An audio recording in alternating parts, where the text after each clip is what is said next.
Pourquoi dit-on que les deux sexes sont si opposés? C'est la question que s'est posée Paolo Sedolin Pedrini. Ce jeune réalisateur de 21 ans traite de ce sujet dans son premier long métrage, Incompatibles.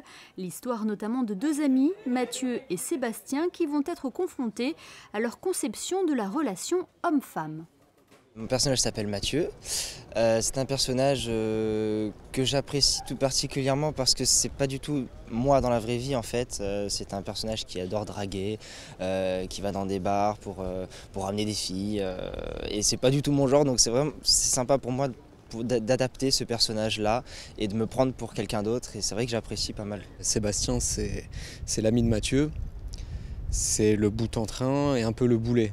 Donc, ce qui fait qu'il squatte l'appartement de son copain, qui ne paye rien du tout et qui se laisse vivre aux bons frais de la famille. Et pour le coup, ça va être un point important, entre guillemets, avec les deux autres personnages principaux, qui est Mathieu et Emma, parce que lui va faire le lien entre les deux. Donc voilà, après, j'en dis pas plus. 8 mois auront été nécessaires pour écrire le scénario de ce film, un scénario qui a immédiatement plu à l'actrice principale, Joëlle Bergsman. Déjà, c'est toute la dimension comédie, enfin on va dire c'est quelque chose de léger qui va plaire à un grand nombre, enfin je l'espère en tout cas, donc grand public. Et puis ça aborde quand même des sujets assez d'actualité. C'est assez marrant de voir les différences un petit peu entre les hommes, les femmes. L'évolution des personnages m'a beaucoup plu aussi. Non, c'est vraiment quelque chose de léger, de pétillant, voilà. Et parmi ces acteurs, vous avez peut-être reconnu Léa François. Depuis 2009, elle joue le rôle de Barbara dans la série à succès Plus belle la vie. Elle a profité d'une pause dans ses tournages pour se consacrer à ce long métrage. Moi j'aime bien rencontrer des gens, j'aime bien rencontrer de nouveaux personnages aussi, des nouvelles équipes. Donc je m'éclate sur France 3, je m'éclate sur ma série, c'est vrai qu'on tourne beaucoup. Je fais du théâtre aussi à côté, je joue dans Bonjour Ivresse à Paris en ce moment.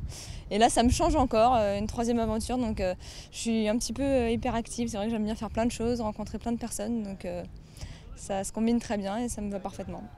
À noter que ce film n'aurait jamais pu voir le jour sans l'aide de l'Association pour la création cinématographique de Monaco, association créée il y a 3 mois maintenant. Ce film est produit par l'ACCM, donc Association pour la création cinématographique de Monaco, qui a été créé dans le but de promouvoir le cinéma en principauté. En effet, Monaco, c'est une ville riche en culture, en exposition, en art et tout ça. Mais le cinéma est un peu absent. C'est pour ça qu'on a voulu créer cette association et regrouper les jeunes autour d'un projet cinématographique. Et donc le but, c'est de continuer d'année en année et produire de plus en plus de films pour rassembler tout le monde autour du cinéma. Après les 15 jours de tournage, l'heure sera au montage pour toute cette équipe. La sortie d'Incompatibles est prévue pour décembre 2013.